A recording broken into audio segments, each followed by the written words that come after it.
Who doesn't need more USB ports? Sabrent's USB 3.0 hubs come in multiple sizes to provide an extra 4 ports in a convenient travel-sized form factor, along with their larger, separately powered 7 and even 10 port versions for connecting all your devices. This makes them great companions for notebooks or all-in-one desktops, where plugging in USB devices can sometimes be an anxiety-inducing juggling act.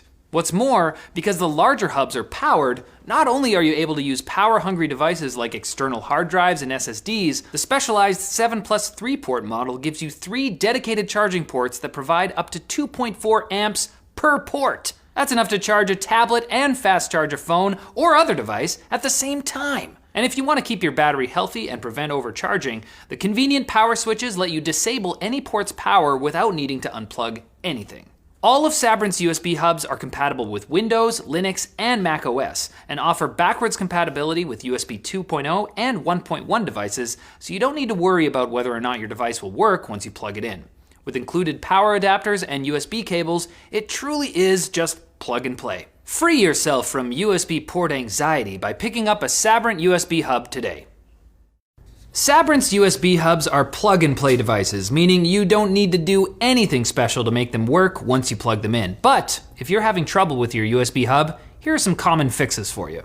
If your Sabrent USB hub isn't powering up, the first thing to check is that your USB cable and power connector are both plugged in firmly on both ends, and that the wall adapter is plugged into a powered receptacle. To do that, check your surge protector to make sure that its switch is in the on position, or see if your wall outlet is connected to a light switch. If that doesn't work, and you find that your cable is kinked or frayed, or if the connection is unstable, then it's probably time to replace it.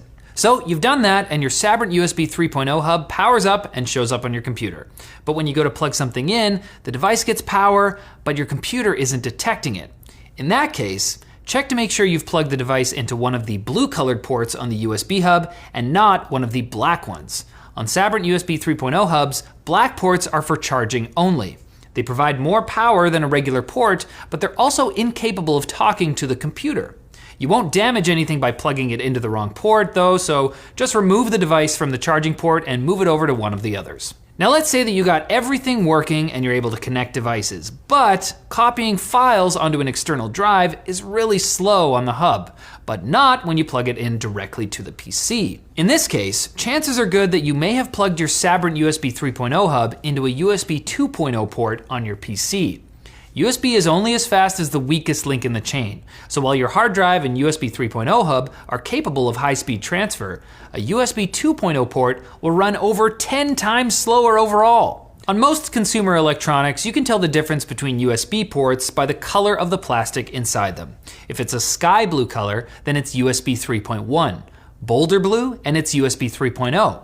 Black is typically USB 2.0, and white is typically USB 1.1. In some cases, manufacturers just like to use their own colors as a design choice, in which case you'll need to consult your manual to be sure what speeds each port will be able to support. Now, if everything's working, but you've begun having trouble with wireless devices, you should know that USB 3.0 and especially USB 3.0 storage devices can interfere with 2.4 gigahertz signals like those found in Wi-Fi and Bluetooth. While that's not likely to cause any problems with a powerful 2.4 gigahertz Wi-Fi signal, weaker signals or compact adapters can be affected, and so too can lower energy devices like Bluetooth radios and wireless mouse dongles. In situations like these, it's best to match these wireless USB devices with USB 2.0 ports and separate them by as much physical distance as you can, and in the case of a wireless mouse, using a port closer to where the mouse will be used most often. USB extension cables can come in handy here, and many popular wireless mice have begun including them in the box.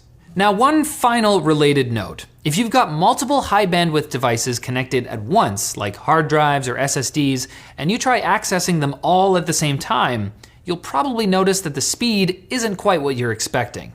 This is because while Sabrent's USB 3.0 hubs are USB SuperSpeed compliant and support up to 5 gigabits per second of bandwidth, this bandwidth is shared among all the devices connected to the USB 3.0 hub.